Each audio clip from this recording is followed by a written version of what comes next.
ఉత్తరాఖండ్ ఇంత అన్వేషణ చేసి ఉత్త చేతులతో మిగిలితే మనం మహబూబ్ నగర్ జిల్లాలో సంజీవిని బయటపడిందని చెబుతున్నారు. రామాయణంలో సంజీవిని గురించి ప్రస్తావించారని, సంజీవిని మొక్క ఉండడం నిజమేనని పండితులు చెబుతున్నారు. మరణించిన వాళ్లను బతికించే మృత సంజీవిని వంటి మూలికలు ఉన్నాయని రామాయణం చెబుతోందంటున్నారు పండితులు. హిమాలయాల్లో కైలాసగిరి, వృషభగిరి మధ్య ఉన్న ఔషధగిరిపై సంజీవిని మొక్కలు ఉంటాయని వాళ్లు చెబుతున్నారు. ఖచ్చితంగా రామాయణము మనకి ప్రస్ఫుటంగా చెప్తోంది.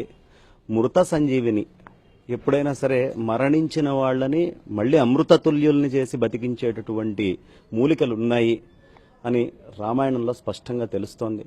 అది కైలాసగిరి, వృషభగిరి అని రెండు పర్వతాల మధ్యలో, ఆ కాంచనాద్రి అని కూడా పిలుస్తారు, ఆ మధ్యలో ఓషధి పర్వతం అని ఒక పర్వతం ఉంటుంది.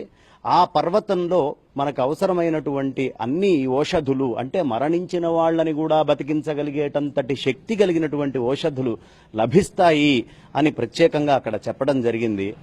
ఎవరైనా తీసుకోవడానికి వస్తే సంజీవిని మూలిక అంతర్ధానమైపోతుందని పండితులు చెబుతున్నారు. ఆ ఓషధులకు ఒక ప్రత్యేక లక్షణం ఉన్నట్టు రామాయణం చెప్తుంది. ఎవరైనా ఓషధుల్ని తస్కరించాలని గాని, తీసుకోవాలని గాని చూడాలని వస్తే అవి అంతర్ధానమైపోతాయి. ఏమిటి ఆ 4 ఓషధులు అంటే మృత సంజీవిని, విశల్యకరణి, సంధానకరణి, సౌవర్ణ్యకరణి అని 4 రకాలైనటువంటి ఓషధులు.